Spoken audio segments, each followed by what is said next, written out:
It says we are live, so we'll give it a moment for everybody to come on in here and settle in, of course. We'll do our hellos today. I'll do some corrections to the first part of this video series, which is Learning Mestastic 0 to Hero. This is day 2. We're getting pretty far. And the nice thing is, as I mentioned in the video description, that we don't know how many days there will be, because as we together learn Mestastic, you start to realize there's more key points of importance. So we're kind of going to figure it out along the way, but I think that it's going to work out well. Thank you for checking out the channel, and today we're going to configure our Taco Bell Supreme, our E-beam Supreme that we built on the last episode, and I do want to talk about a few of those things I may have got inaccurate or I could have done better, and I think it's going to be very important that we mention those. But first, welcome all 6 of you watching. We're going to hold off shout outs for just a moment while I talk about those things to let people roll in.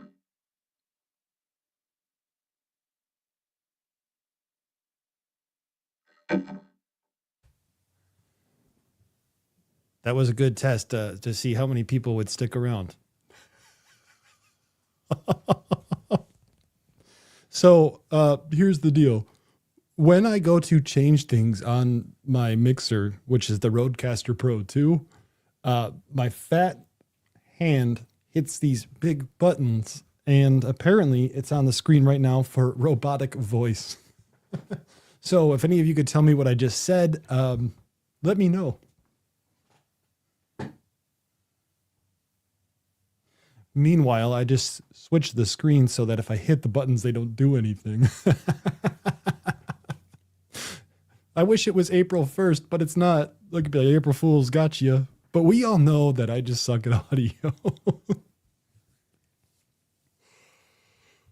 Good morning, everybody. We will do our shout outs here in just a moment, but I am going to start back off and try this again here. So I want to welcome you to day 2 of the Mestastic 0 to Heroes series, where we're learning Mestastic together. And by the end, you got to have a little bit of trust in me here that by the end of the series, which we don't know how long will be, we'll have a very good and proficient knowledge of Mestastic, how it works, what it is, what devices there are, which devices are better, antenna comparisons. You basically name it. We're going to go through it today. We're going to configure our Taco Bell Supreme that we made in the last episode. And by Taco Bell Supreme, I mean the T-Beam Supreme by LilyGo. I call it the Taco Bell Supreme because it's T-Beam or TB Supreme, Taco Bell Supreme. I think you guys get it, but today we're going to configure it. And before we do that, I think it's very important at the beginning of the episodes, I go back to the last live stream and I correct some things that I say incorrectly or could have been done better. My observations on this are things that will help us in the future to get into better habits, in my opinion. So I will give those shout outs in just a moment, but let me know how the audio sounds. Please give me a 1 in the chat if you could hear me okay now. And if you can't hear me okay, give a 2 in the chat while I pull up the list of things that I could have done better. Today is going to be a simple one. We're going to configure this and we're going to get it set up on an open channel where basically there's no encryption. And we're also going to set this up on a super encrypted channel known as Chicago for the chicagomesh.org. Okay, you guys could hear me good this time. That's awesome. You might hear a video play for just a second.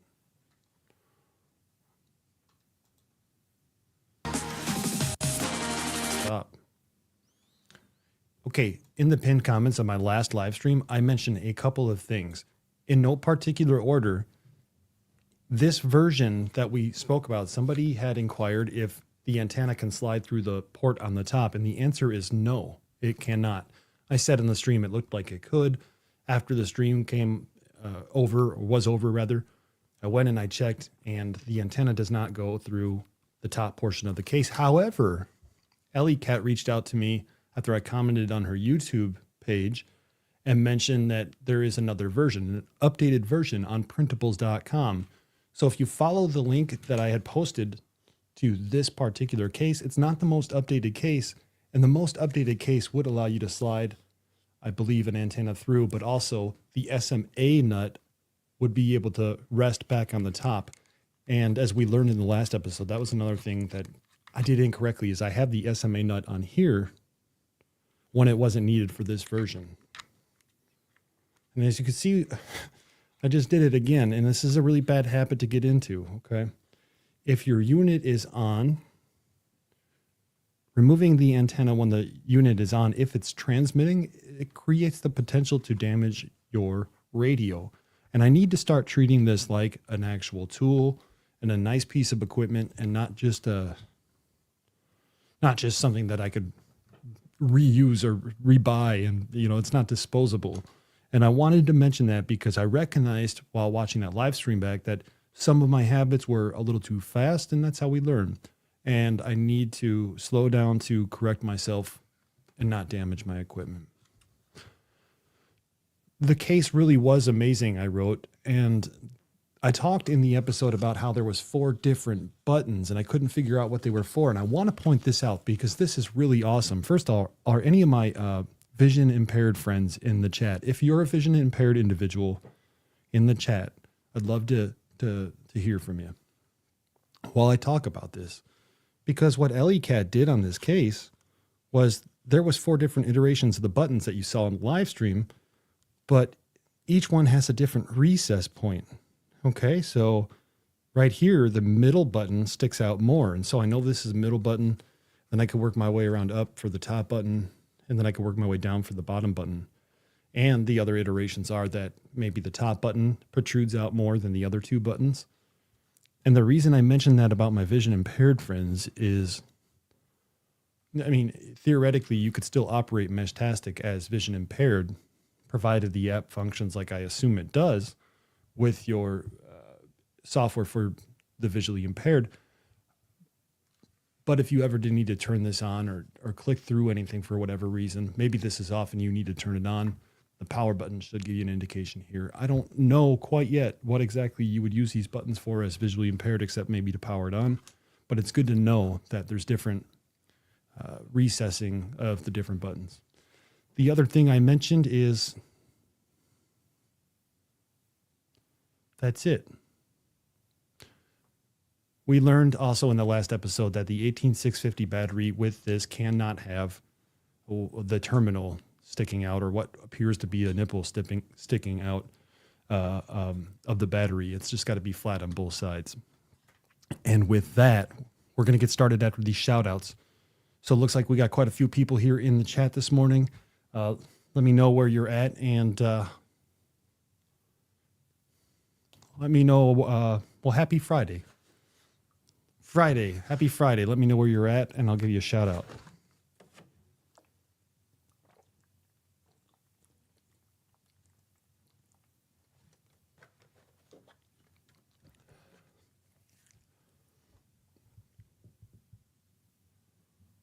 I've been working since 2 a.m. Welcome, Happy Ham from the Dallas area. Welcome, local host from Earth. And Chris Radio and Life is thinking about getting rid of his Meshtastic, and I think that'll be something that a lot of people might eventually decide on, but maybe the future development of Meshtastic will be a game changer. KB5UTY, Dave says, good morning in the San Antonio area. And then we have the Frequency Frontiers. Good morning, 96. From 96, southeastern Massachusetts, with Ham Without a Plan. We got Tracy. What's going on? Tracy in Minnesota.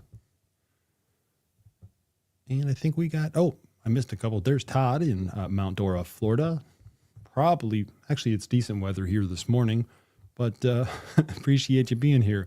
Watson Hertz, good morning from Spam Town. Is that the real name of it, Spam Town? I have a great idea for a QSL card. And Tommy O from North Carolina, welcome. So here's what I'm going to do. And I just want to make the reminder here. If you could do me a favor, 1 in the chat, the number 1 in the chat if you know a lot about Meshtastic, and a 2 in the chat if you know a little about Meshtastic, and a 3 in the chat if you really don't know anything about it, just to kind of give us all a feel Whoa, it's super choppy of where everybody's at. I'm going to say that as long as the audio quality is fine, we're going to have to roll with this choppiness. I am going to put a hat on though.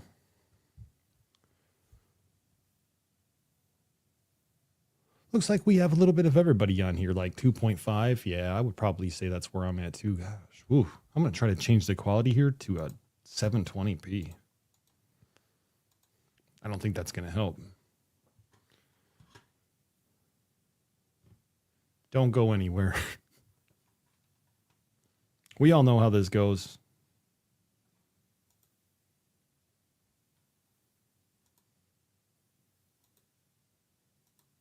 There. Is it too choppy that you guys cannot see it? So for example, I think it's okay, but let me know. What we're going to do is we're going to take our device, okay? When we left off the last time, this is how our device was. It was basically just on, and we didn't know what to do at this point. We got it built. We're happy. And we're going to get a USB-C cable. Now, there's multiple ways to do this, I think is what we're going to find. But welcome, Ham Radio Hobby. But what I'm going to do is I'm going to take my USB-C cable, which is plugged into the computer, and I'm going to plug in the USB-C on the bottom of this case, which fits really nice. It appears to me that every Meshtastic device is going to have a Meshtastic client associated with it on the actual device. So once we're plugged into USB, we can go to client, I think I said that correctly, client.meshtastic.org. And what that's going to do, we're on the Meshtastic website, but through the Meshtastic website, we're going to be able to connect to that client that's on our actual Meshtastic device. Or we're going to be able to connect through it to make our changes. Because right now, it may or may not be doing anything. Let's just go ahead and click New Connection. Yeah, sorry, I'm just trying to check out, see why it's still choppy. But it looks okay. New connection. And as you can see here, there are different ways we could do this. For the sake of everything, I'm going to click on serial because the USB is a serial port. And then as you see here, there's like one node that's showing. That's because I have one node plugged in. If I click on new device, it's going to put me through all my COM ports.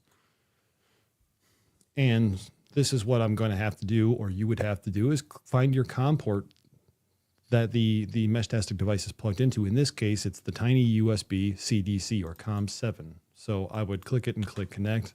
It would give me this, and we'd be in this screen now. You could already see that there's a bunch of nodes because guess what? I've been kind of playing with this already. And these are nodes that I had found at previous times. But the first thing that we're probably going to want to do is we're going to want to get this configured. If we go into configuration, there's a ton of options here. And I'm thinking that the best way to do it today is that we just configure this to get kind of going, okay? Like a bare minimum. But as we progress in throughout the things, we're going to get to look at the different types of nodes that you might have, like the different roles. For example, if you only have one, client is going to be a good way to go. But there are reasons to have client mute, as we've learned recently. Not we as a community, but me and localhost. And with that, I want to get this thing all configured and set up. I should mention I just factory reset it a few moments ago, so this is a clean install as we look at it. And as it is, pretty much everything is going to be about ready to go in here on a, excuse me, basic channel. Let me show you the channels real quick. It didn't factory reset. Stand by a moment. Yeah, stand by. What I'm going to do is I'm going to go into the app here, which I'll show you in just a few moments. And I'm going to try to factory reset it one more time.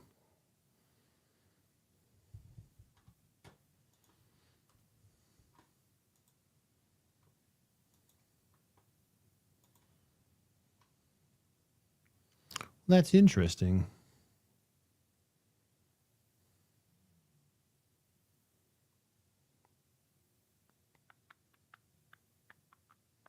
It did reset it, and I know that it did because there's no messages in here, whereas before, I was sending a bunch of messages out. But I just did one more reset, and we'll see how this goes. We'll give it a moment.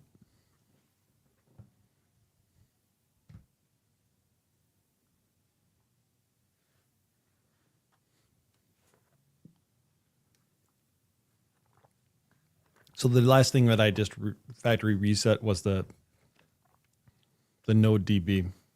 Is that right? Yeah, the node DB. My thought process on that is now I should be able to go into here and it still shows everything. That's okay. Basically, when you get started, it still shows Chicago. Stand by. Do we have to get a new device? Let's just order a new device.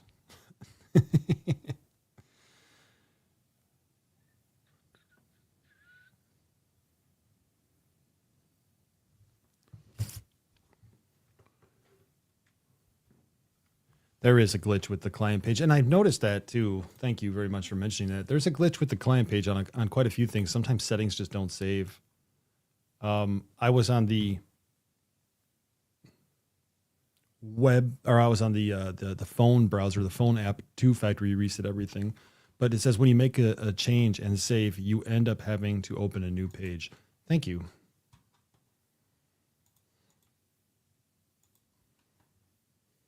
Okay, I'll refresh or I'll open a new page. Open a new page.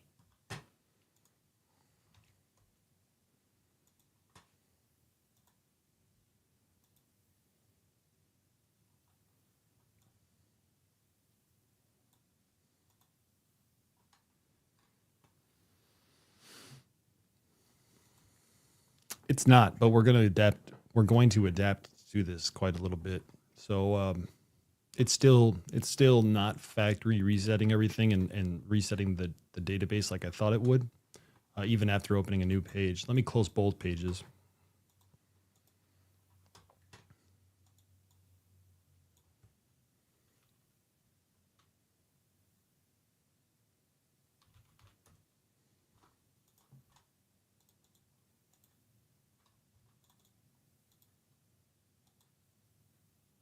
No. Yeah, it's still just kind of showing a lot of the information in there, and I'm not worried about that per se. I just wanted it to be fresh so that everybody could see. Yeah, that's okay though. We'll just we're gonna make do with what we got. I could walk through and I could show people kind of what I did to get it all running. I should have waited until today's stream, but I was too excited. I did set up a new device. Check it out. I'll show you real quick. All right, if I were to go back to Chicago Mestastic and go to New Connection and go to Serial and click on New Device, and then you guys can't see that. And I'm clicked on New Device now, okay, and it's asking me for my COM port. Off screen, you couldn't see that. And then I'll click on the new device, which is right here. They're the same one though, right? So it still brings me into this page where nothing really factory reset like it should have, and that's okay. Where I'm going with this though is as you get started, basically it's already going to have your like primary channel and it's already going to have everything set up to essentially use. Your goal is going to be essentially going into your phone and configuring the phone app in order to work with it correctly. But, oh boy, this one didn't turn out as well as I hoped it would.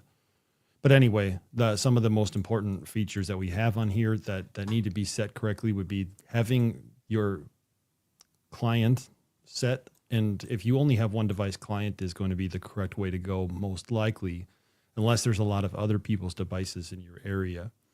As far as position goes, I have enable smart position enabled, which means that if I move my vehicle, it's going to be a substantial or a certain amount of space that travels before it actually changes or updates my location.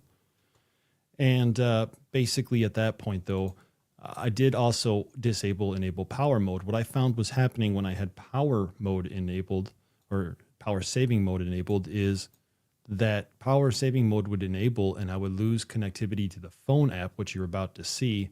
And when I lost connectivity to the phone app, I couldn't do anything. I couldn't send, receive messages. I couldn't connect to the device. So I disabled power saving mode, and maybe that was a bug with that device that I was using.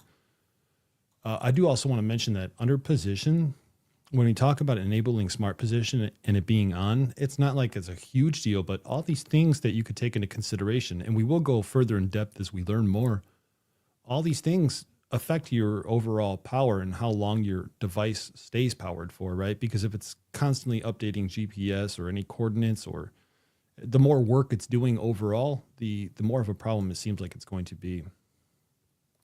You could enable Wi-Fi config, and what that will allow you to do, I believe localhost can speak for this, but Wi-Fi config will allow you to essentially configure everything over Wi-Fi so you don't have to plug into a computer. And I prefer to plug into a computer instead of having the Wi-Fi enabled, but I could see where people would probably maybe want to have Wi-Fi configured as well. I am going to show you in a moment too that we just make sure that we're on the right version, or if we need to update our Taco Bell Supreme. Okay, so I have Wi-Fi disabled. Everything else, in my opinion, is at this moment is optional. Like none of this is important, except when we get to this tab here, LoRa, and we want to make sure that we're setting our region correctly. One of the things you won't see configured by stock or by default before this will function correctly is this might be set to onset. Okay, your region is set to onset. And this has a lot to do with the frequencies that you're transmitting on, right? So for example, and I'm just going to use an example that maybe we're, what is this, Ukraine? UA? 868, and all of a sudden 868 megahertz, and you're not even operating where you're supposed to be. So here I am in the US, I've selected US, and I believe it operates right around 906 megahertz. I was reading something about these hop limits, and basically what occurs with these hop limits is you want to try to keep the hop limits down, because the more number of hops you have in an area that has a lot of Meshtastic, for example, you can create network congestion. Believe it or not, network congestion can exist. And so from what I've read, the default seems to be 3. And that's where I'm going to leave it at. I have set it to 7, and I really don't see much of a difference, but we'll get to see what these things do here soon, for sure. Modem preset is long, fast. All of these different settings here determine how fast or slow your Meshtastic device will be sending over the network. And these have to do a lot with signal to noise ratio, okay? As well as, like, let's say you have a very weak signal and you have a very high signal to noise ratio, meaning you don't have an ideal connection to whoever you're trying to speak with. Maybe at that point you go to long, very long, slow. Okay. Long, fast is kind of like a longer transmission, but not the longest, right? And these are basically what I'm trying to tell you is like, this is how long or slow it takes to send one transmission, right? So very long and slow does take a long time, as we figured out. And you're at that point, it's going to take a long time. The default for the default channel and most of the things that you're going to see are be operating in long, fast. We're going to go over all those modem presets here in the future as well. This is kind of just like a brief overview. Oh my gosh, I hate when Google thinks I'm talking to it. With that, it's all basically, that's like the most important thing that you want to set in this radio config, from what I recall. And then enable Bluetooth settings. I think we're going to get the opportunity to redo this all in just a moment, because I'm going to show you about upgrading firmware as well. Because, and you guys could all correct me if you're the pros on this, but it's important to keep an updated firmware involved in all of this as well. And the reason it's important to keep an updated firmware is, like, for example, let's say I'm on version, I think this is 2.3.4, and maybe at version 2.5, they introduced a different security algorithm or something changed relatively significantly. as I understand, there might be some kind of conflicts between older devices and newer devices. So it's important to understand or to keep your updates going. So with that, before I even start configuring the channels and show you how to configure the open public channel and the Chicago channel, for example, what I'm going to do is I'm going to jump in here and update the firmware. Please hold.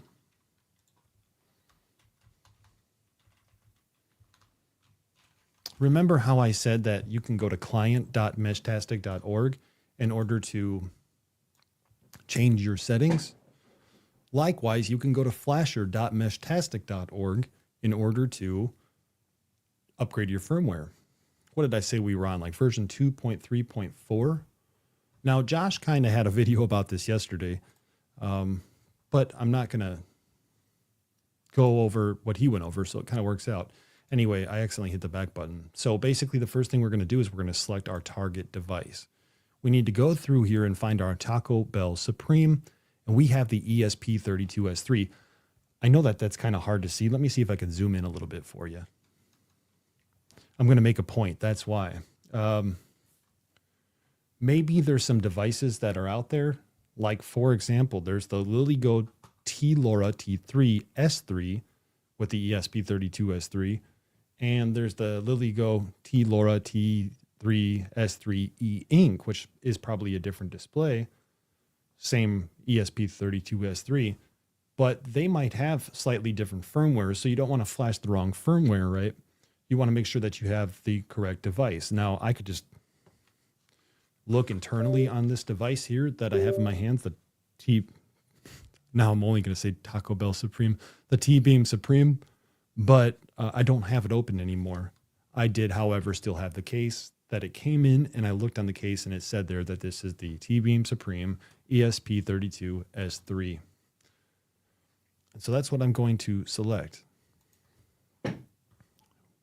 I said we were on something like version 2.3.4 firmware, which we can go back and check real quick if we want to.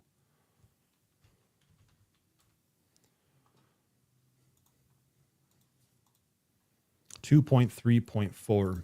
I know you guys can't see that. But now look at, there's two different types of firmware. This is what I should have started with. And I do feel like it would be okay for me to come back one day and actually, instead of having live streams, just do the condensed version in normal videos. But my point on the firmwares is there are alpha versions, which are considered unstable, and there's stable versions, which are considered beta. And then there's pre-alpha versions now too. I don't know what they're calling them, but the video Josh showed off yesterday, that firmware was almost like a pre-alpha.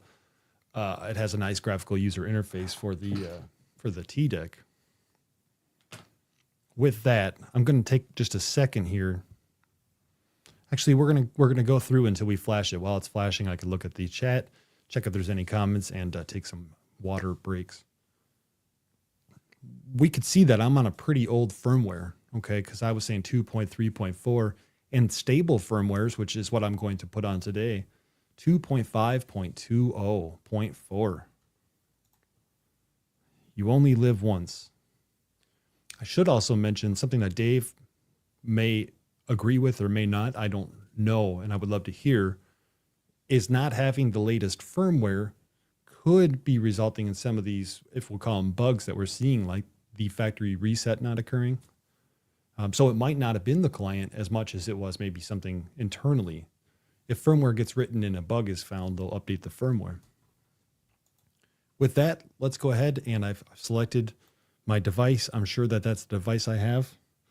I've selected the firmware. I flashed it.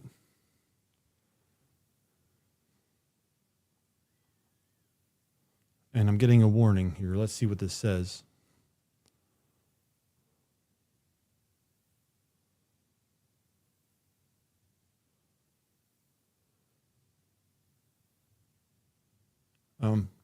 Okay. If your device is an ESP32-S3 based, you may need to turn off and then press and hold the boot user button while plugging in the USB cable. Alternatively, you could try the 1200 bits per second reset method to place the device in the correct mode. Let's try it. Okay, so I clicked it, and one thing you can't see right now is I got a pop-up asking which COM port I want to use. It's the tiny USB CDC. So we've inquired for it to do the 1200 BPS, and now our baud rate is going to be 115200. I didn't change that. I think I flashed before, and we're going to do a full erase and a web install. It's just like that. Let's see what happens. I like to live dangerously. I'm on the 1 dots of firmware. Okay, so, hey, that's actually a good point too. If what I just said was correct, and if Dave is around, he'll correct us. And if not, in the future, we'll correct it, next episode. But if you're on the older firmware and I'm not pointing anybody out, but like, let's say you get Meshtastic and you're like, well, Meshtastic kind of doesn't work well. Considering upgrading your firmware, because that, again, I really truly do think that could be a part of the issue that some people are having. So it says it's connecting to the serial port, but it's obviously not. Okay, so what we're probably going to have to do, we're going to try this 1200 bit reset one more time, and it's not working. So I'm going to have to learn how to hold buttons and reboot the device.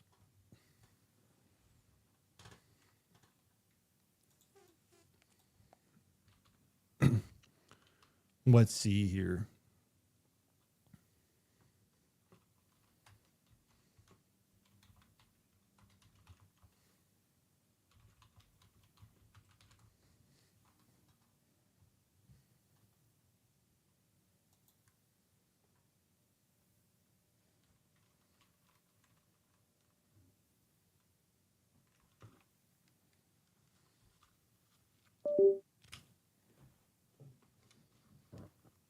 Okay, USB-C is unplugged. Okay, and it says to press and hold. First of all, let's turn it off. It says the power button is on the left. I got to assume it's that one.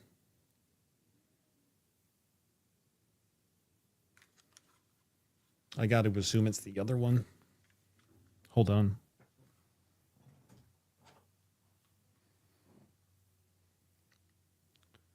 Functionality power button on the left. Wait, that's for the T-Beam, not the Taco Bell Supreme. Same thing though, on the left. So I guess it depends on how you look at it, but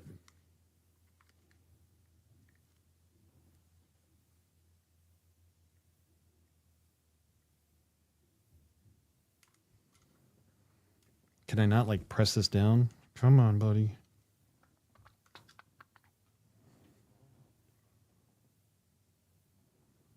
Both units, you also might not. I thought I just tried to do it without that and it didn't work, but let's try it again.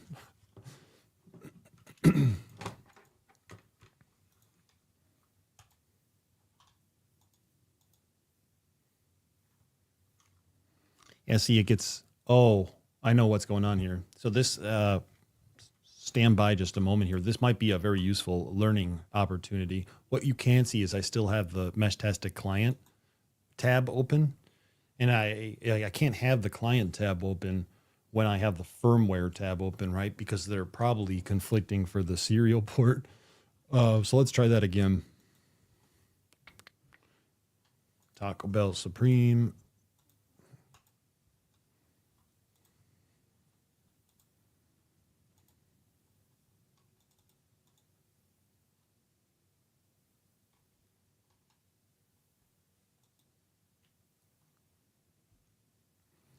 I think that I'm going to need to do that, localhost.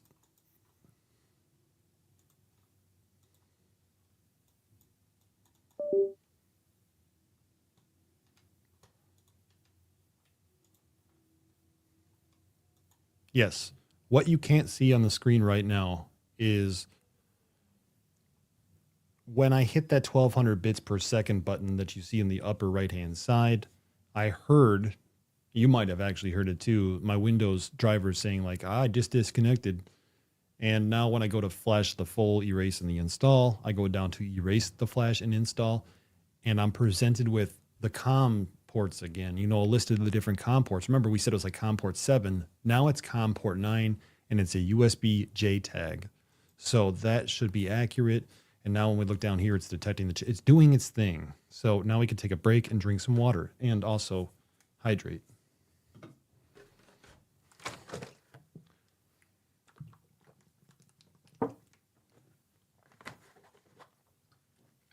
So I will make a note at the beginning of this, the comment section, but basically I think it would have been in the best interest to update the firmware before going into the client.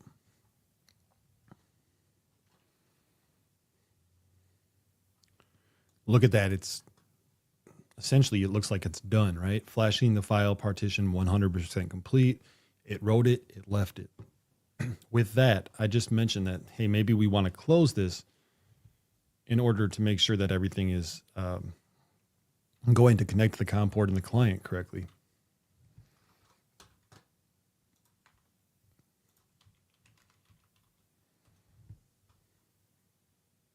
Dang, it's almost been an, I started at 8:15, that's right. So here we are, new device. New device.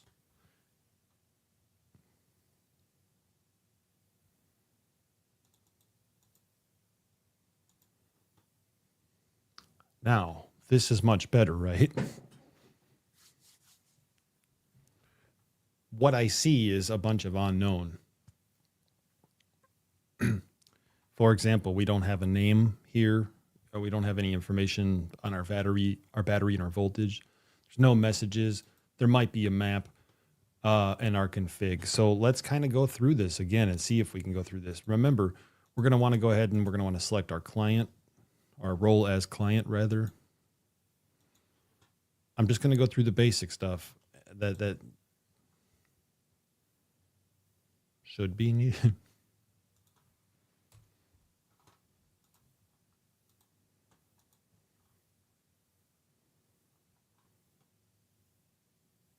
Try that again. Role, client.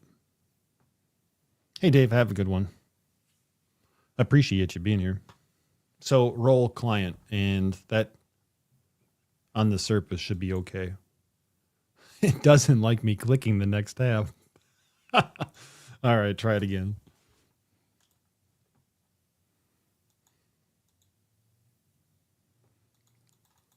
Yeah, I try not to talk about it.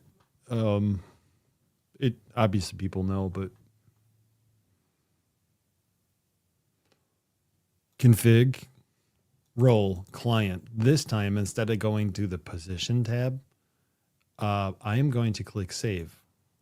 Let me just see what happens at this point.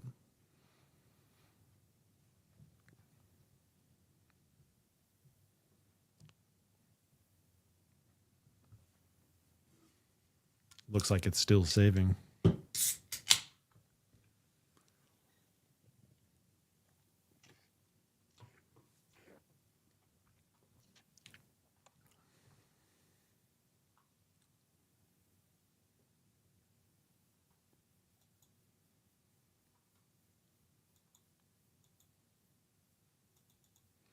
I'm going to reboot this device after the firmware upgrade. It may be possible that I just need to reboot the device.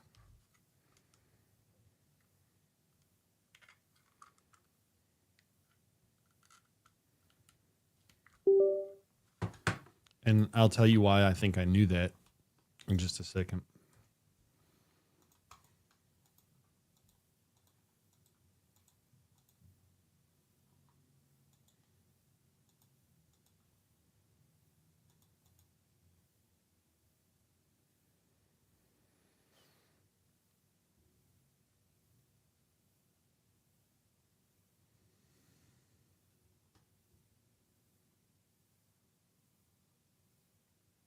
Yeah, it's just, yeah, it definitely, like every time that on every other device, anytime I make a configuration change, it does reboot. But I don't think that it's actually sending the commands to the USB. And I say that because obviously right now we see the spinning wheel, but also let's see it crash again. So let me stop the screen real quick and let me close that Chrome window See, the problem is if I close this Chrome window, then I'm going to lose you all. Because what happens is even though I click save, now that I'm back in the client, here, I'll present my screen again. Have a good one, Whiskey 1 VET.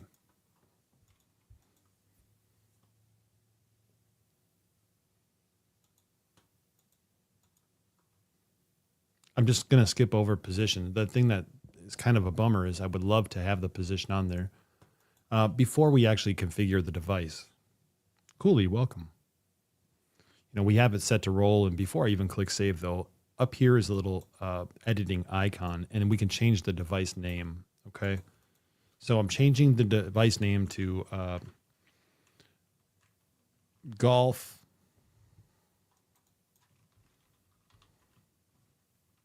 Foxtrot Sierra. I know what you thought I was going to do. And then GFS is what I'll name it, short name. A short name, I think, could be up to 4 letters. Yeah, 4 letters. So GFS as a short name is fine. But by the way, you could also do ASCII characters, okay? And the ASCII characters would then produce some kind of cool little icon next to your name. Let's just leave it where it's at right now for Golf Foxtrot Sierra. And my long name, I'm actually going to separate those. You guys can't see that. My apologies. What I did, let me save it real quick, is up here there's a little edit tab. And I just went into edit and I changed the long name and the short name. And then I clicked that. Now we're back here in the radio config. And again, I'm set to client. We talked about all these settings already. I'm going to go in here real quick under LoRa. I'm going to change the region to US instead of having it on set. The hop limit to 3. Okay. And the frequency slot or the channel number. Now, as I understand it, this could be left blank if you set your region, but what I've been doing is I've been setting it to 20. And let's give it a shot to see if it will save this time. It doesn't look like it's going to save.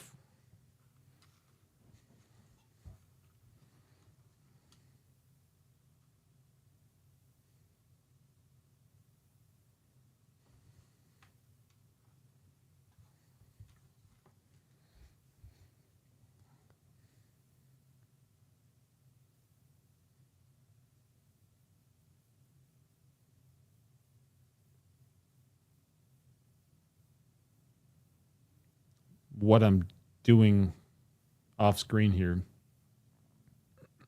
is I am trying to log in to this device from my phone to see if it'll allow me to do anything there.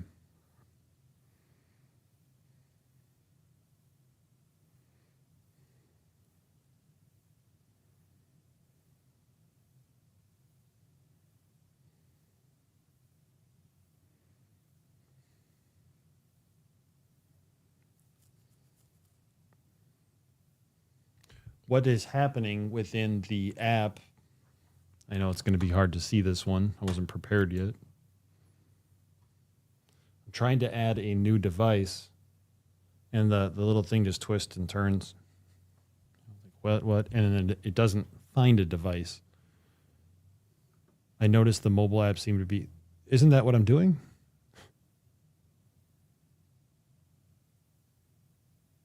Oh, dog boy, booyah, you might be a little bit behind. I'm not sure, but as far as I'm aware, that when he said to use the mobile app really quick to bring back to the web, that's what I was doing at that time. So skip forward if you need to, but we'll figure this out. Oh, you guys are that you're that delayed? That was like a minute or two. Dang.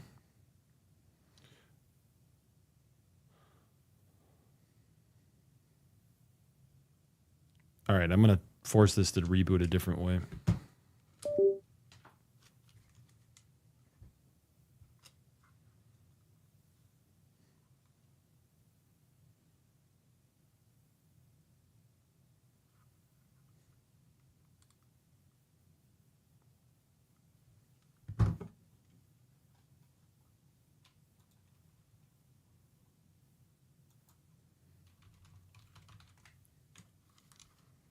Oh, hey, no worries. No, see, you aren't delayed. There's just a stream delay, as Loco host said. I didn't realize the stream delay was that long. Wow.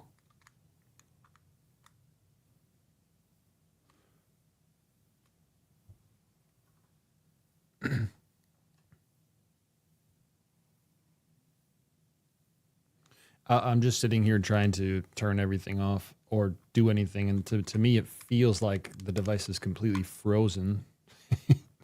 I just upgraded the firmware, of course, right? 6.5 seconds. That's cool. That's what, under the stats for geeks?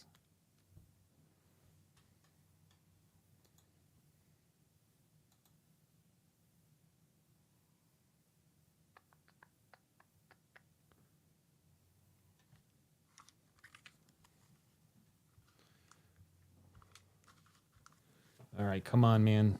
This is the power button. Wait.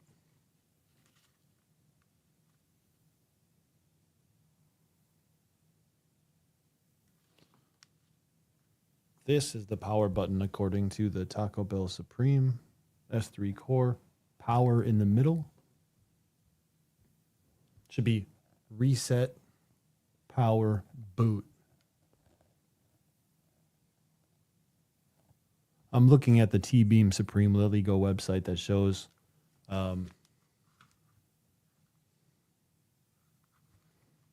yeah, power should be in the middle. So it says, hit it once maybe. Hit it twice. Hold it down. I think it's just frozen. So what I'm going to do real quick is I'm going to remove the battery, and that should force a reboot. And we'll see if hey, maybe we broke it on stream. Who knows? Let me go grab my iFixit kit.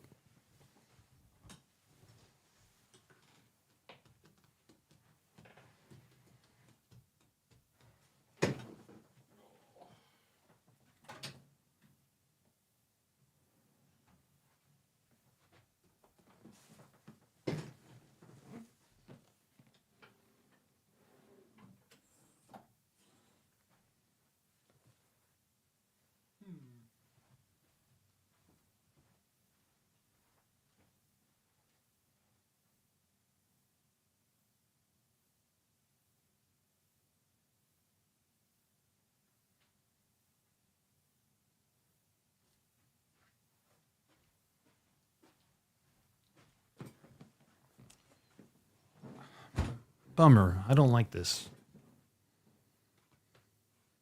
You know what I think I'll do, though? Because this is kind of showing it. I love getting to do this stuff together, and we could kind of learn together. But I also recognize that nobody wants to sit through these. So I think I will end up making it just like a normal video series. So we'll do an episode and learn, and then I'll make a video, because I actually feel ashamed that this thing isn't working, and I know things go wrong on live streams. Don't get me wrong. I also don't know where my iFixit kit is. That's what I get for cleaning the house today.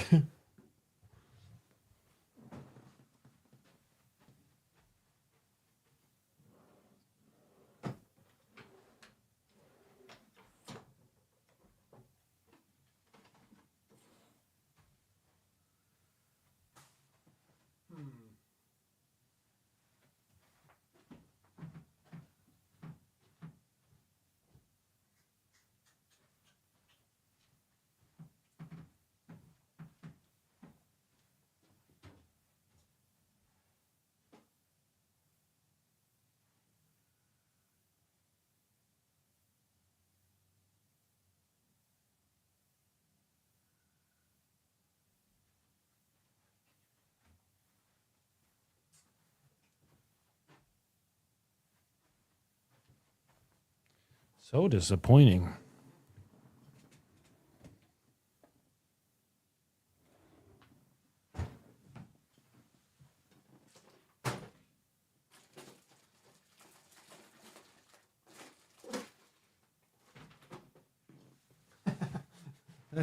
That's what I get for cleaning the house. I can start over, because we're going to actually end up just having to do this on a a video step by step, but like it's cool that we found the problem, but I don't even have the iFixit kit to where'd it go?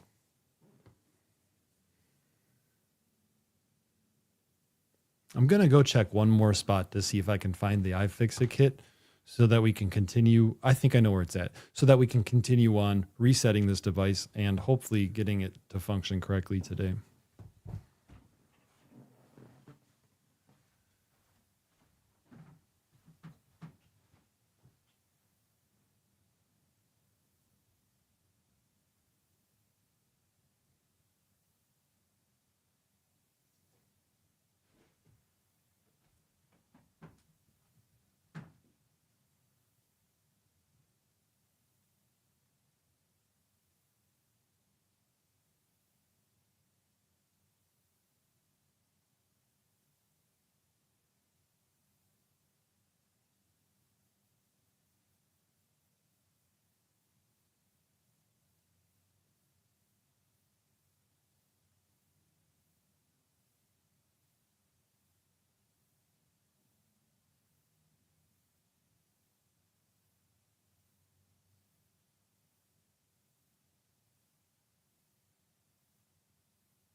I have more of those than I know what to do with.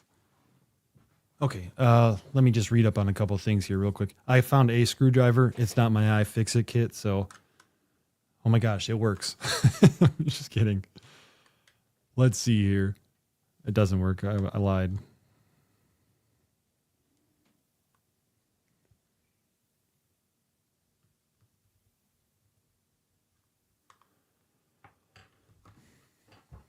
This is good content right here. Tell you what.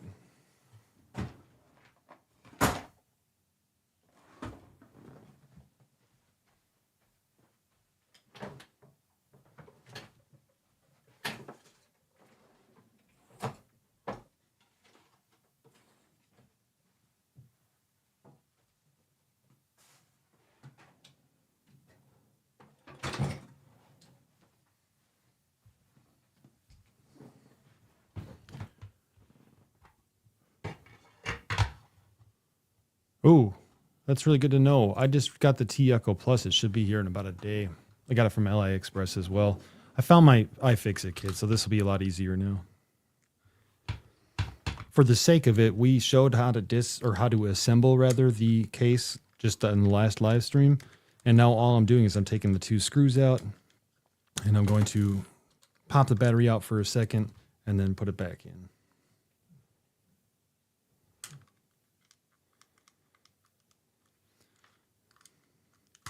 I don't know if this is a common, I don't know if this is a common deal with when you have a firmware upgrade with this specific device, whether or not it freezes like this, but here we are.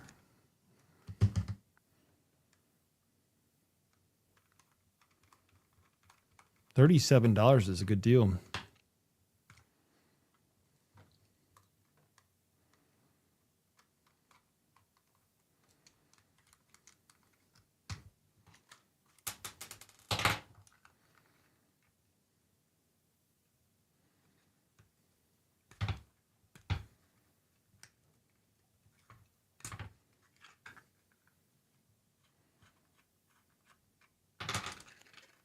I can't wait till we do get to the parts of the series where we get to talk about like the distance in the antennas, because boy, height and line of sight is so important.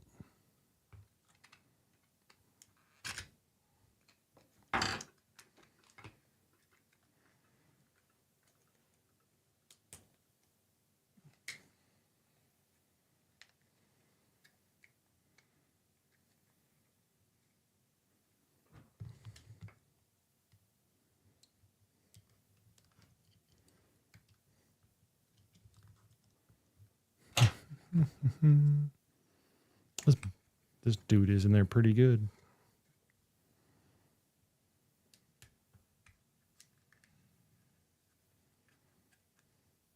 In line of sight. So I actually ended up moving I got a 10 dBi antenna. I guess while I'm doing this, I'll talk a little bit. I got a 10 dBi antenna yesterday, which I set up to the best of where I can here, where I'm at in the HOA. And it was in this room. But I quickly recognized that the line of sight that I'm trying to hit is right through the house that is across from me. So I ended up moving it to another room, which then shoots the signal to the right of the house, exactly where I want to be. So I should have a more maintained and steady signal.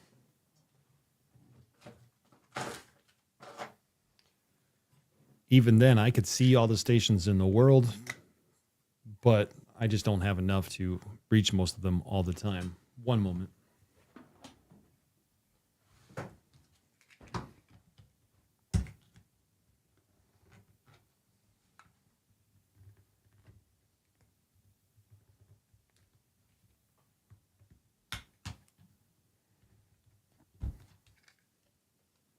Got it.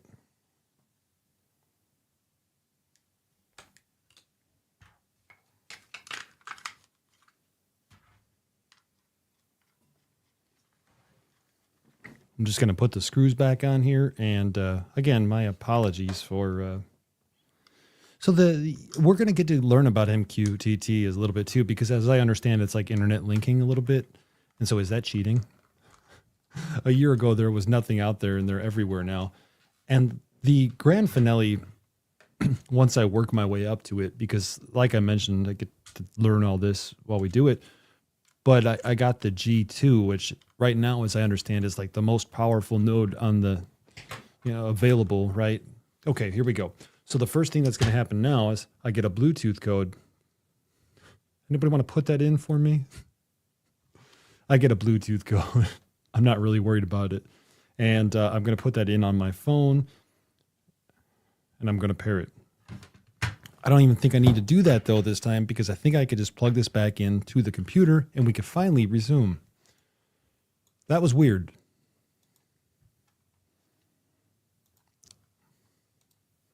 Yeah, that was weird.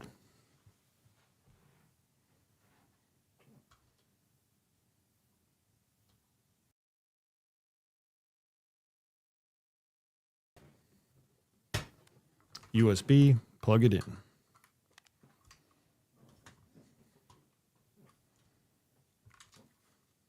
This is much better. This is what I would expect to see at a factory reset, or when we actually got this configured, and that was that we have a screen here that says visit mestastic.org for more information. Okay, good to go. Back over to here.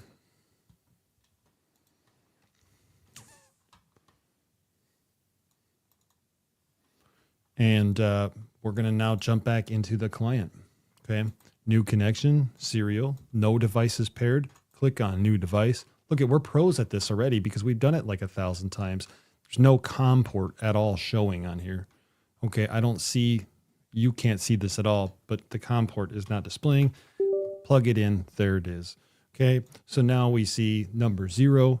We connect to it. We have this screen here. This looks a lot better. I'm happy I stuck with it because you got to see that there could be issues. And I think that that's important. You'll notice here I have my battery voltage, my percentage, and now I'm on version 2.5.20. This is not this difficult normally, I promise you that.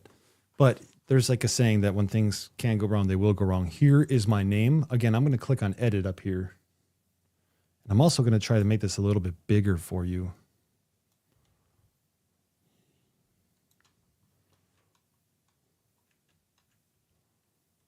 Okay.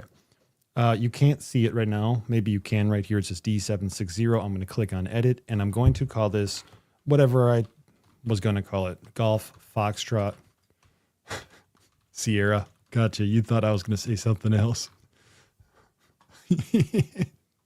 And I've named my node now. My node is named Golf, Foxtrot, Sierra. Let's go into the config, and we've already spoke about a lot of this. We're going to go through all these here in the future. For example, though today I'm going to use client because it'll be like the most basic that you getting started would use, as I've read. And we've kind of went through a lot of this, so I'm going fast. I do think it will be important for me to make just a configuration video, but we're also going to get to see this several more times on several different devices because we're going to follow these same steps multiple times. That is the best way to learn. So enable smart position is enabled. That's good to know. GPS is enabled. Power mode I don't want to keep on. And then I'm going to go to my LoRa and I'm going to set it to US, as we mentioned, with a hop limit of 3. And I am going to set my frequency channel number to 20. I don't know how many of you do this. Allegedly, it's supposed to just be okay if you set US. It knows that the frequency slot is 20. And then I'm going to go and I'm going to, if that's wrong, by the way, I'd love to know. There's I'm going to leave it on. You'll see. Bluetooth mode is enabled, and that's great. And it's set for a random pin. So whenever somebody tries to pair, it's not just a stock default pin of 1, 2, 3, 4 or 1, 2, 3, 4, 5, 6. And then there were keys. Then there were keys, but let's just go ahead and save our settings real quick. The main thing that we changed was the LoRa, set it to US because we're in the US. Let me check the comments real quick. Hey, Don, welcome. I'm sorry I missed you there. I'm a little bit behind this morning. Always good to include the issues in your videos. I learn more by seeing the issue solved than watching a flawless tutorial. Thank you. I'm glad to know that. This video series is going to be all about learning, so I have to learn to accept that it's okay to make mistakes. Here we are. We've saved that. It looks like it's still saving again. Is this a defective device or did the firmware update break something? Let's let it go.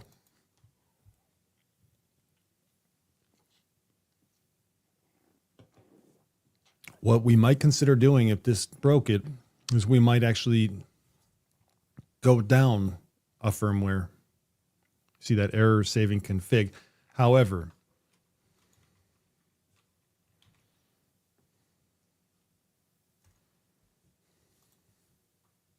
I'm just making sure I don't have anything else open anywhere else. It did save our name at least, right? I did a full erase as opposed to an upgrade.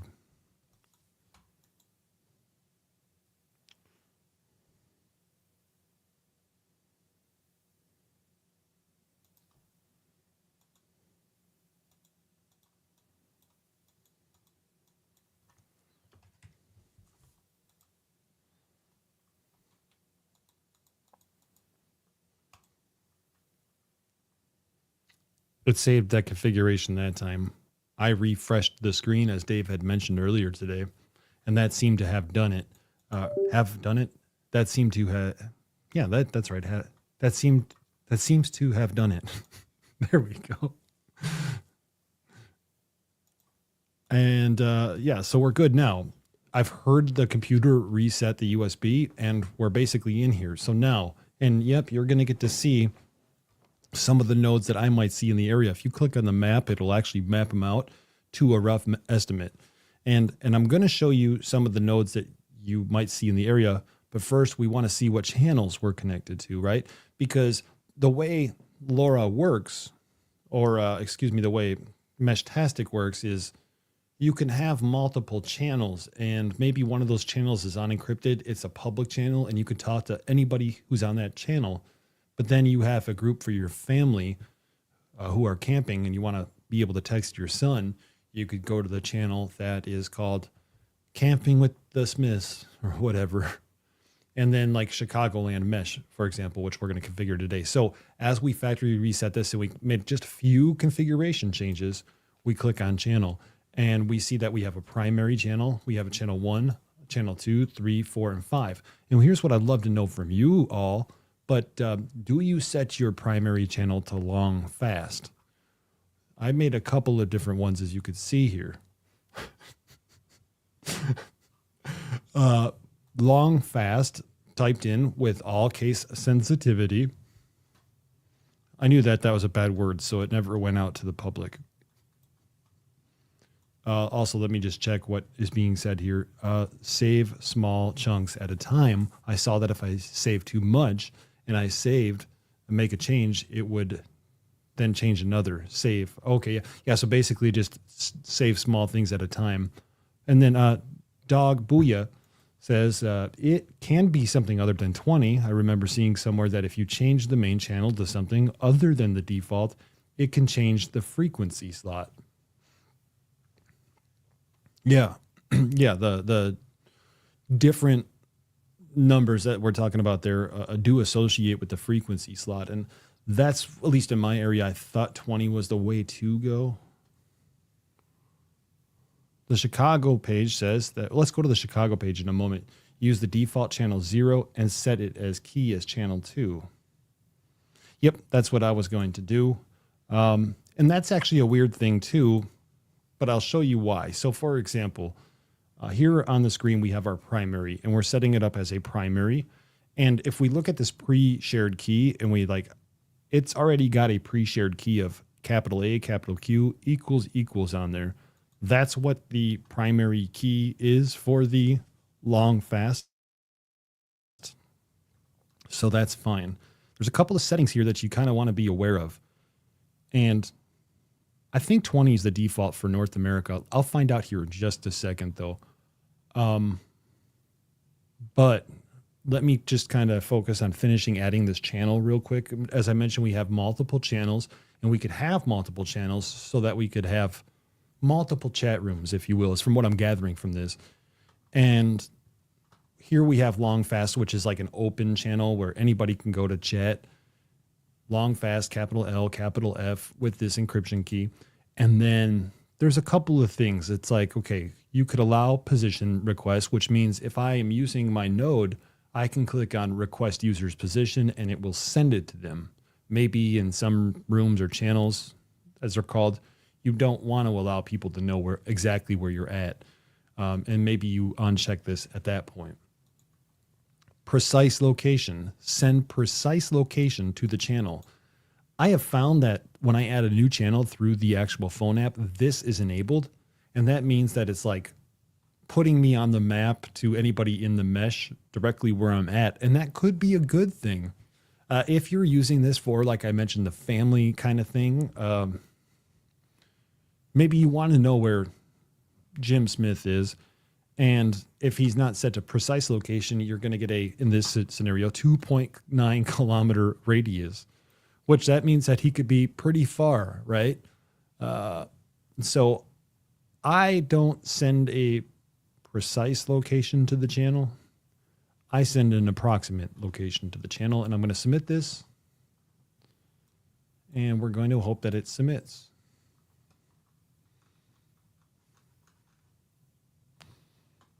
Okay, let me jump back over here real quick. 20 is the default in North America. I believe so. We're going to find out here in just a second. But if you change the frequency slot, you take yourself off the network of all existing nodes. Let's find out right now. I think that that's a good thing for us to do. I'm not an expert either. Definitely not an expert. Let's find out, though. How about that?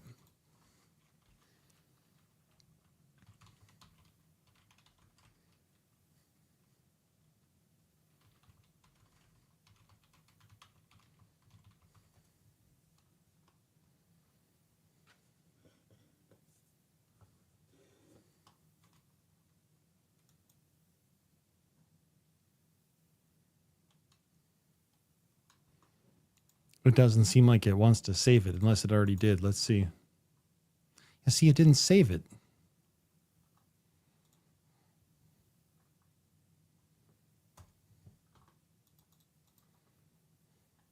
I have to go with less data here. So let me just configure that all again real quick. Channels, primary, long, fast. Allow location as precise location, no. Let's say within 1.5. And am I missing something? There it goes. It's saved. It seems like every time you save something, you need to refresh or reopen the screen and the connection. And what I was doing now is we were going to find out about, and I think that this is a good thing to find out about. Let's go back over here to LoRa, and you'll see I had the frequency slot set to channel number 20. So let's see if we can find Meshtastic guide about the frequency slot.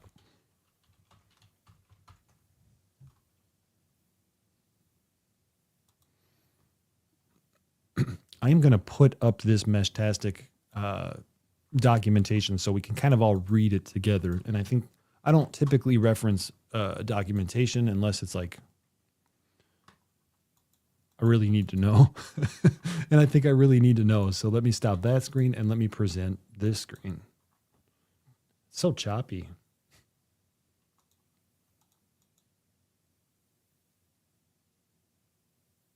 I think it's this one.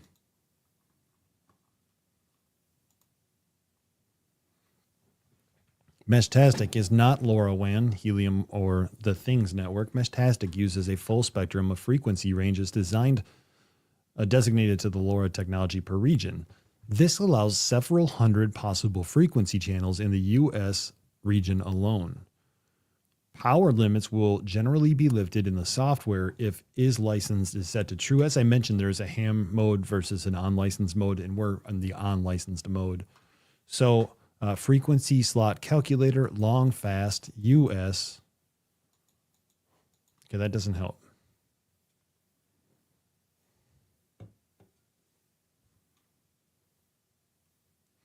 I thought that this was going to be a document about choosing the right slot, right? Because 906, I believe, is slot 20, 906 megahertz, and I believe that that's typically what's used on long fast. However, if we set it to 0, I think it's just going to find the correct one. One moment again, please.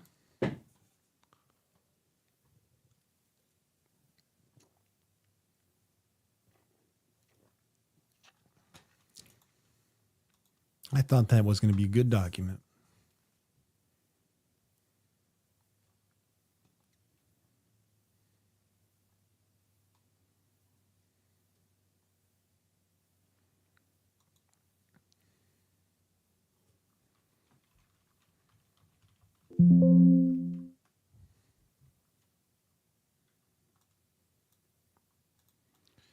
I just found a page called starhamradio.com. So if you own this, let's pull it up and give you a little bit of credit, I suppose.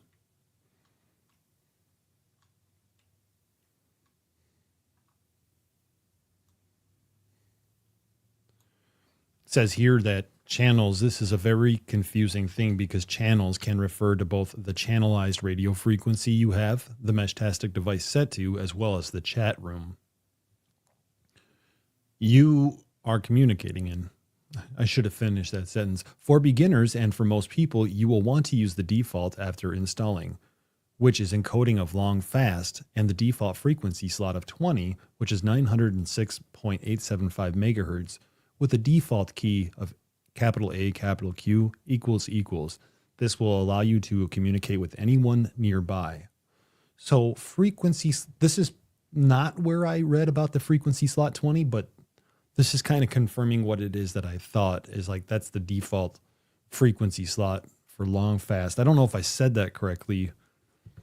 I think my brain was thinking it. So we're going to keep long fast at 20. And then we're going to go to the Chicago Mesh website. It's been a while, so thanks for sticking with me.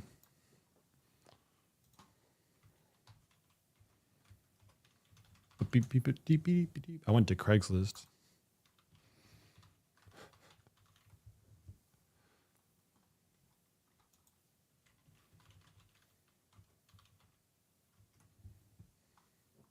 It's actually, my apologies, it's chicagolandmesh.org, chicagolandmesh.org, chicagolandmesh.org. I can go on to Chicagoland Mesh's website here, and they have a bunch of different stuff such as guides and getting started, local MQTT setup, a local encrypted channel setup. So I'm going to be a little bit of a rebel, and I'm just going to click on the local encrypted channel configuration, and I'm going to follow these instructions on how to set up the key. And so, yeah, this should be pretty simple. Can I switch to this screen? No, you guys can't see that. I'm going to take this information, secondary, and then the pre-shared key, which is right here. Set the name to Chicago on what is known as channel 2. I'm going to set all of this right now. So what you'll see is you'll see the configuration screen here in just a second.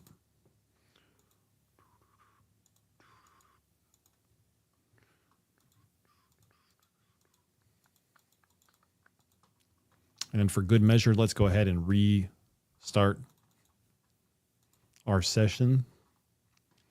We're going to go to channels, and they mention adding this as a secondary channel on slot channel 2.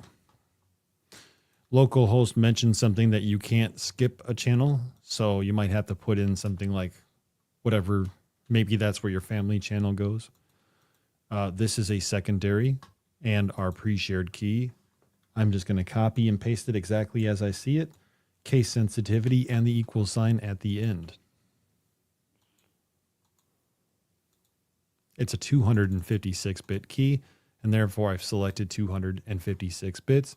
And let me put that on the screen for you. Secondary, channel 2, the key, and then we need a name. Chicago with a capital C. Boom. This website mentions that we will not have uplink or downlink enabled, nor will we have MQTT enabled. We talked about position request already, so we are going to send our position to the channel, but it's not going to be an accurate position. We'll keep it within about 2.9 kilometers, and we're going to hopefully hope this all saves. When I click submit, it's saved. Yeah. Now we're going to go to, if we did everything, we should start seeing stations populating. We could look on our Meshtastic, and we could also look on the app. I think the app will be for another day. But we could also just start kind of playing around in here as well. So for example, I'm kind of curious to see what nodes might be in my area. Are there any nodes being detected yet? And then the answer looks like no.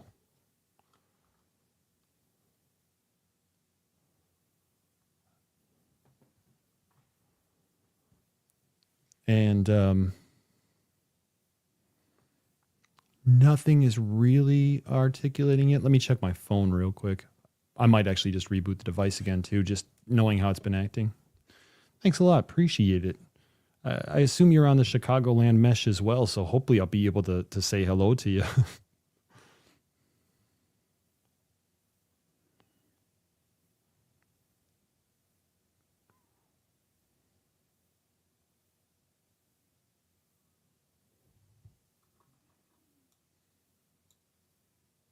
My goal is hopefully to be able to build out the Chicagoland mesh where I'm at, because, for example, it's really difficult for me to get out to any of the other big nodes that are around here. I have access to a tower, and hopefully once that G2 arrives, I'll be putting it on the tower at about 100 feet. And I think that will significantly increase the range here where I'm at.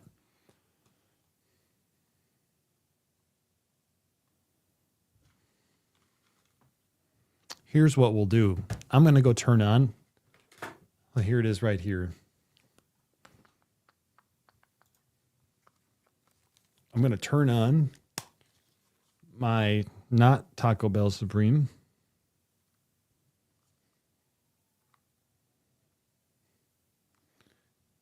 In theory, we should see this pop up onto here if it properly detects the nodes. I have it off the screen at the moment, okay? I just want to check one thing off screen real quick.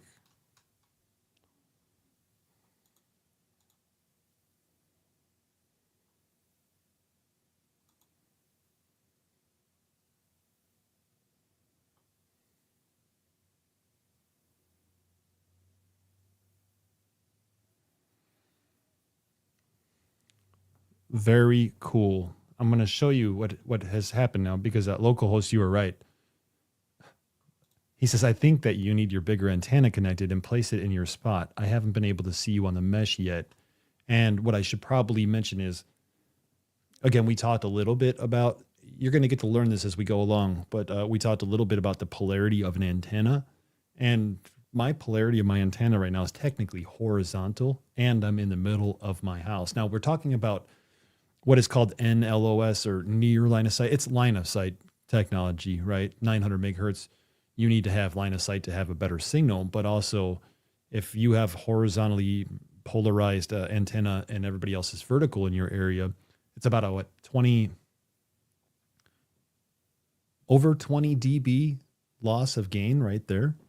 And so that's what's happening. But if we were to jump onto, oh yeah, we're going to do a video on, I should welcome you to the channel, Dog Booyah, because I don't know that I've ever seen you before. But one of the cool things is one of the viewers of the channel, he sent me a box full of Meshtastic devices.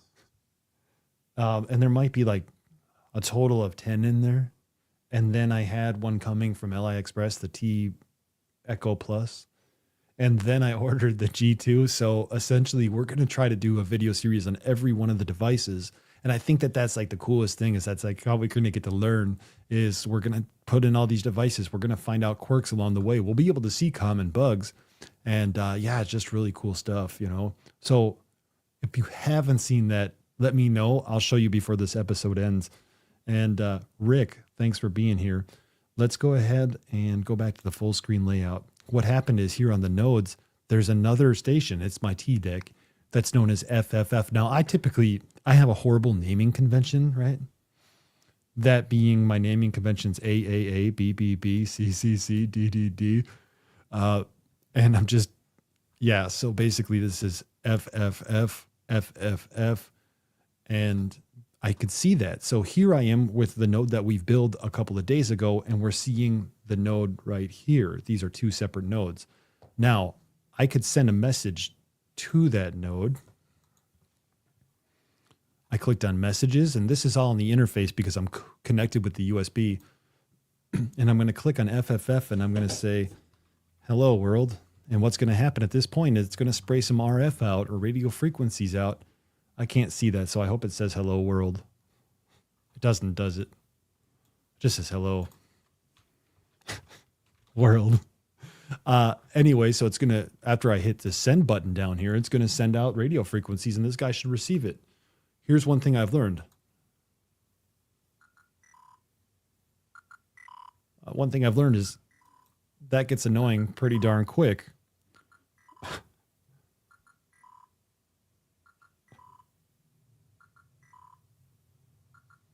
But also, that was a private message. Quiet you. One of the things I have learned, though, is if, for example, this station is multiple hops away, and just think about it for a moment, it's going to take a longer time for the message to send. I might send a message from here that goes to this device, and it's instant because they're directly close to each other with a good signal-to-noise ratio and RSSI, all that stuff. But then maybe you extend this across town, and maybe this device has to try to resend multiple times, so it takes a little bit longer. But now maybe it's not the case, and maybe it's like 3 hops away, meaning this device is going to send a message to this device, which will hopefully relay it to that device, right? And every time you relay through another message, it's going to theoretically take just a little bit longer. So a little bit of time might be involved. However, we just, from the web interface, send a message to FFF for the this one, the T deck. Now, if we take a look again real quick.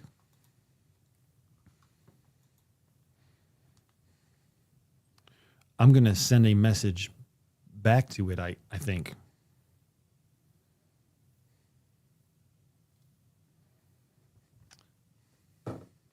Be just a second here, please.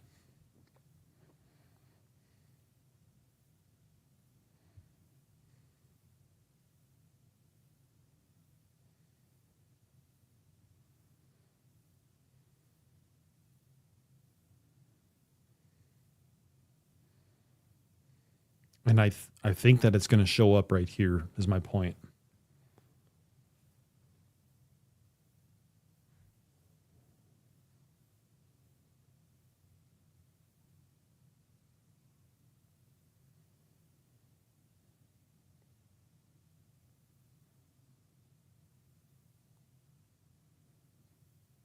It didn't.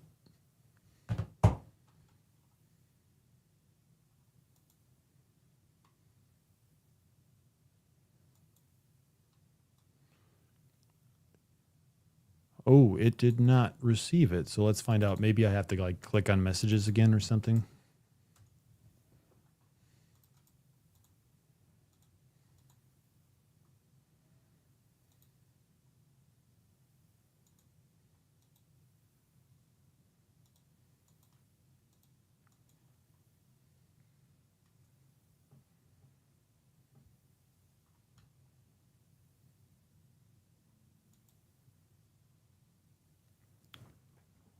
While I take a break from that real quick, also we'll see that there was channels that were created in here. So like we have long fast and we have Chicago. So I can go into long fast. That makes sense. I send it to the so I was in long fast when I send this message, and I could see that I send it from my T-beam, okay, my Spec 5 T-beam. And what had ended up happening is I was like, well, why didn't I get the private message? But that was because I had sent it from my T-beam to the public room. Now, in theory, anybody could actually, see that public message. This is the encrypted Chicago room, and I could try to send it there too. Before I do that, though, I'm going to point it out right now. There's a little icon here. We're going to go over all the icons. This was more like, hey, we got this set up and everything is somewhat functional. The message shows it was delivered, and that's great. Sometimes the message might be acknowledged, and what'll happen is like there's different statuses, and if I send a message from here, but I have this guy in client mode right next to me, remember I said we were going to talk about client modes or all the different types of modes you could have. This guy might acknowledge it, and you think that the message sent, but it never actually got to where it was supposed to go. So there's a lot there to unpack. What I'm going to do real quick is I'm going to turn off the TDEC. I'm going to check the nodes again, and I don't think we're going to see any.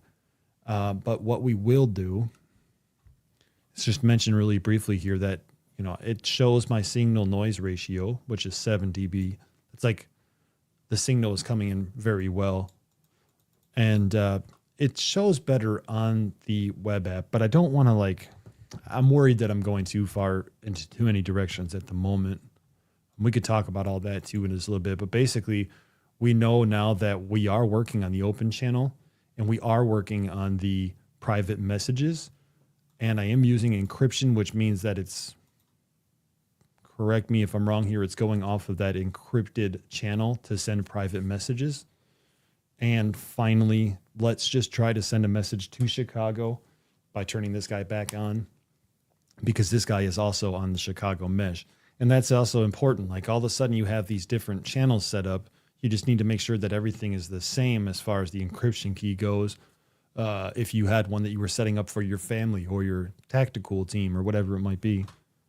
Okay, let me just go ahead and read these comments if I missed any real quick, but looks like I didn't.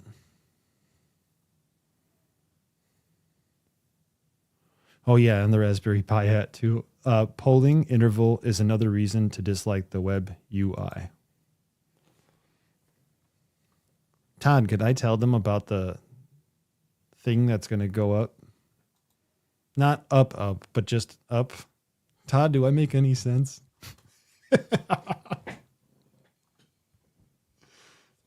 I'm really excited for it.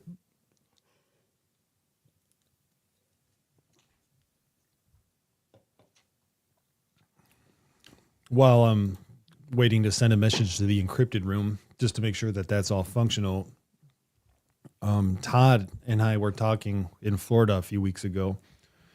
And as we were talking in Florida, Todd, I didn't understand how cool it's going to be until I started really messing with this stuff.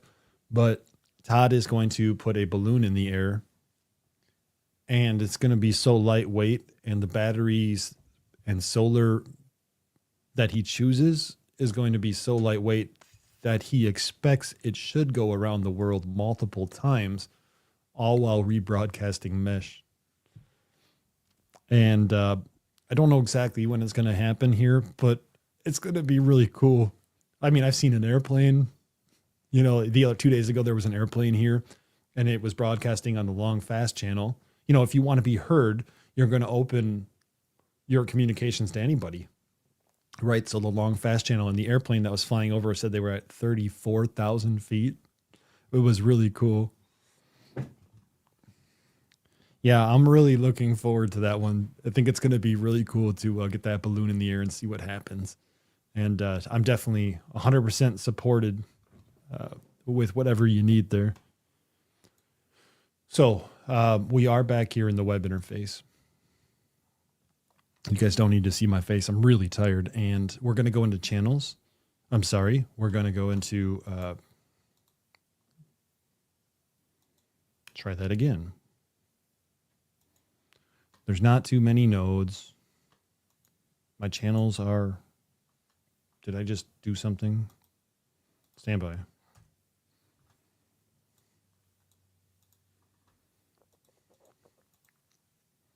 There we go. See, notice that again. Maybe it is the polling, but it didn't show my channels. So I went and I refreshed the page and it's good again. I would be willing to bet you that a different browser would probably function a little bit better. Anyway, I know that long fast, my unencrypted channel works. I'm going to try to send a test message in my encrypted channel or the encrypted channel, Chicago Mesh. And the Chicagoland Mesh has quite a few people on it. So yesterday, for example, I was in North Chicago, which is more near Wisconsin than it is Chicago. And when I was on top of the parking lot structure I was on, I was hearing stations direct from Chicago. So, you know, it's really cool to have everybody linked up and meshed up together. I would assume most of the people who are on the Chicagoland mesh are probably long fast. Like I said, you want to have long fast on there if you're thinking about ever possibly needing to communicate with anybody. Anyway, let's send a test message out to Chicagoland mesh.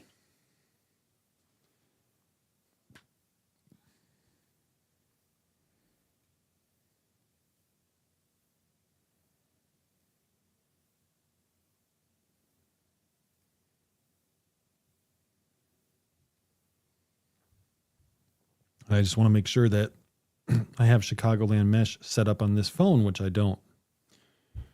What would happen, though, is presumably you have it set up on another device. It should send encrypted. I think that's good for now. I don't want to go too far into it, but I am going to have to condense these. I'm glad that you all could join me for the live streams. Let me get rid of this here real quick. I'm glad you could all join me for the live streams. The Chicagoland group did a balloon launch not long ago. You know, I saw that on the Discord. Are you a member of the Discord? I saw that on the Discord. Maybe somebody had mentioned something about it. And I think I just became a member a couple of days ago. So I was kind of disappointed. Now, let me tell you, since you're in the Chicagoland, I want to point out that my buddy Carlos jumps out of airplanes. And it used to be that Carlos and I would like do these live streams, whereas he was jumping out of the airplanes. I was live streaming it, you know, because he would be communicating on a radio to see how many people he could talk to. And nowadays, he does it still, I think. You know, it's just hard for us to get our schedules together. One of the things that he is talking about doing is he's talking about flying or jumping with a mesh on him. So without giving too much away about Carlos, he has a website or a YouTube channel called Life at Terminal Velocity. And Carlos will, on the weekends, he might be jumping back to back to back to back to back. You know, so let's just say on a good Saturday, he might jump 5-6 times. It's a guess. I don't know exactly. But that gives us the opportunity constantly to see, you know, if we could hear Carlos at some odd feet, as well as maybe even relay a message to him or let him act as that relay between all of us and see how far we can send a message through 1 or 2 hops. So isn't that cool? So yeah, I'm really excited. I had a good time. Pardon me again.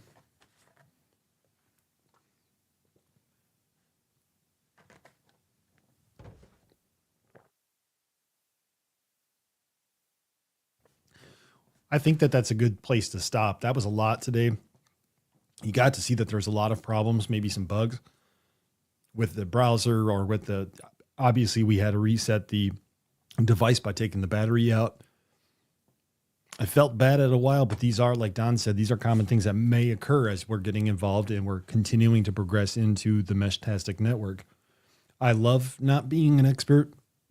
And if any of you all ever seen my videos, I have to proudly proclaim that I'm not an expert because there's an expectation in amateur radio that you must be an expert if you show people things you're learning about.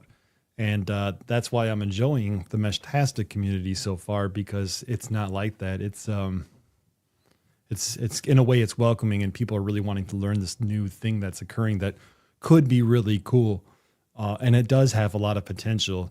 And we're going to get to learn about these bugs and we're going to get to learn about the bugs that might be now and the development and the progression of this and how it all functions, so that if it ever became like a really popular thing, we had that opportunity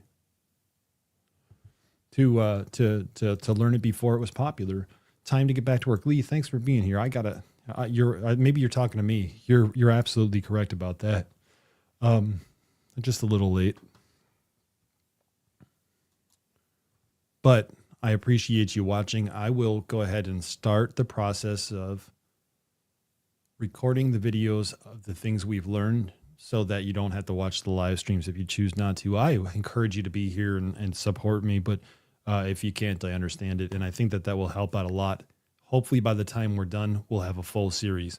Let's talk about our next live stream, which we're going to set for probably Tuesday. And same time, Tuesday, next live stream, we showed the device configuration. We showed how to build it. And naturally, the next step would probably be that we work with the app. And we could see how the app functions in accordance with, or maybe even better than, the web GUI. But it was really easy to configure things with the web GUI and show you today. So we're going to work on the app on our next stream. And I'm not even really worried about going into extreme details about everything that needs to be done, because as we progress, we'll find out all the things that could be tweaked and will be tweaked. I think that's great. After we get that done, as of right now, my mind goes to, that's when we start configuring all the other devices that I have. And we're going to get to see all those devices. Then roughly, this could change. We're going to get to this point where after we've configured all the devices, we're going to start feeling more comfortable with things and their roles. We're going to have to revisit that. Then we get to do this cool antenna comparison. And we're going to compare all these antennas that I have, because I just recently got tons of antennas too. Then, just to finish it off, as of now at least, we're going to finish this whole thing off with building our own antennas. My buddy Abe and I are working on a tactical Yagi antenna that fully disassembles into a briefcase or a laptop bag or whatever people use these days. And then, I have been working on a collinear multiple dB gain antenna. It needs a lot of work, as well as kind of playing with Faraday cloth in homage to my buddy Ben, Ham Radio Rookie. What's up, Cornbread? How you doing? Let's go ahead and give you guys the 73 round.